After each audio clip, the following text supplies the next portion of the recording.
Hello and welcome to another episode of the Adobe Creative Suite podcast. My name is Terry White, and in this episode we're going to take a look at how to repurpose content from either one InDesign document to another, or maybe in the same document from page to page, but also taking advantage of some new things in InDesign CS6 that will even help you update the content as you go forward, but keeping the styles different. So let's take a look. So I have a document here. It's just basically a multi-page document, and I've decided to use some of the content on this page in another document. So a blank document, just created a new document from scratch, one page, and of course saved it. So now let's go back to this one. And of course, the old method might have been you would have copied and pasted from one document to the next. And of course, we know the ins and outs of doing that. You get the same content, but of course it loses all connection to the original content. And if you make changes in one, then you'd have to go back and make the changes in the other. Now, of course, InDesign has long since supported things like libraries and snippets. But again, even with libraries and snippets, you'd have to constantly keep updating those items to keep them fresh for content that you're placing in other documents. And even if you do use a library item, it's still not going to update across documents. So the new concept is the Content Collector tool. The Content Collector tool is a new tool for InDesign CS6. And what it's going to allow me to do is basically it's like copy and paste on steroids. So let's go ahead and click on it, and it brings up the new conveyor panel. So you'll only see this panel when you're in the Content Collector tools. Now there's two tools. There's the Content Collector and the Content Placer.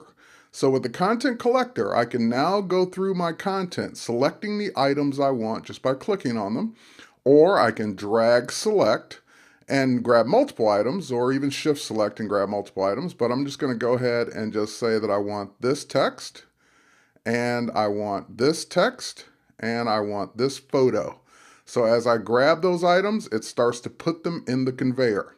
Now keep in mind that both the text here is using a style sheet, paragraph style sheet called pull quote centered, and the text here is using a style sheet called first paragraph.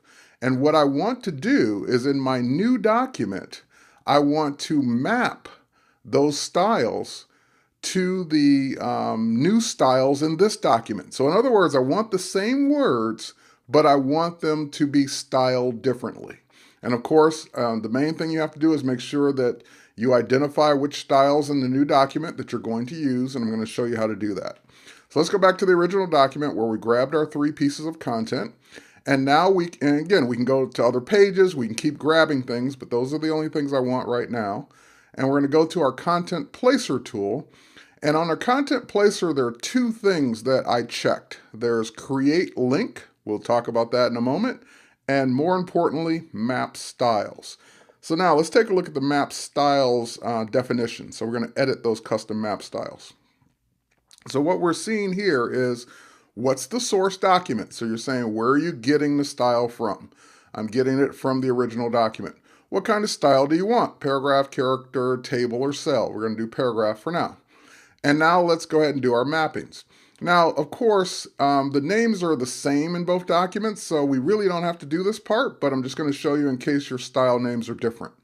I'm going to go ahead and say that I want to create the style mapping for pull quote centered, and it's going to map to pull quote centered. And again, if those were different names, that's when you would use that's when this would be more important.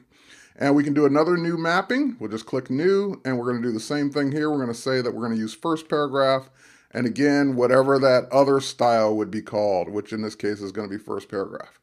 All right, so let's go ahead now that those two are mapped. We'll go ahead and click OK.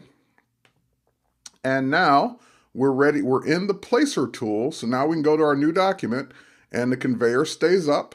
And again, this could be the same document, just a different page, or new document. And now instead of pasting, we're actually placing the content. So I can actually drag out the size that I want this new frame to be. So I don't have to have it paste in at the original size. Let's go ahead and make it a little smaller there. Get it right in there. There we go. And That's the difference. So you can see the text came in, but it came in with a different style because in this new document, the paragraph style is actually different.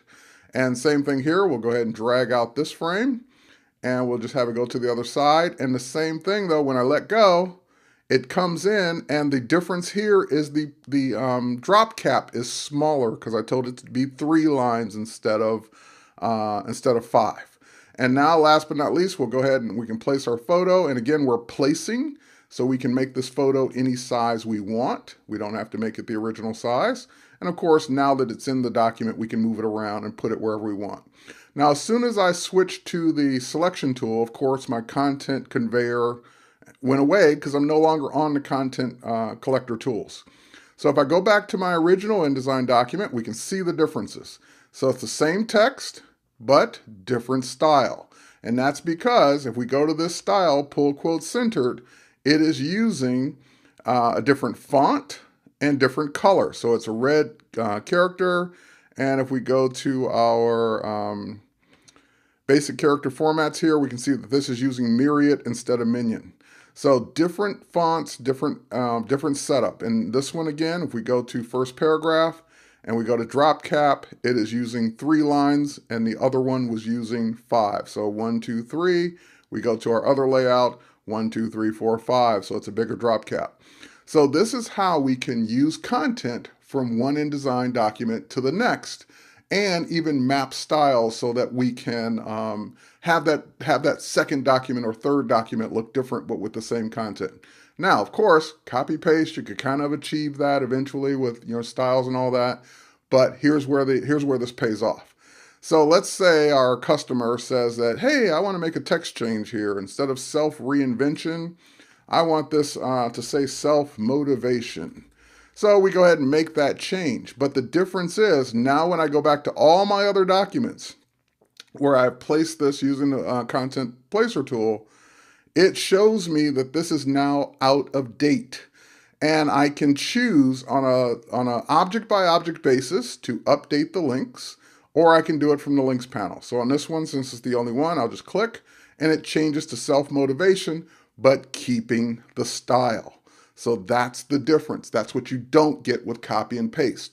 It'd be a lot more work, a lot harder to do this and maintain it, whereas InDesign is now keeping track of everything for me. So that's just a quick look at using the content placer tools, using placing that content in another document, linking to it, and mapping styles, which we can map to the same names or different style names as long as we know which ones we want to map to what. So that's it for this episode of the Adobe Creative Suite podcast. My name is Terry White. Thanks for watching.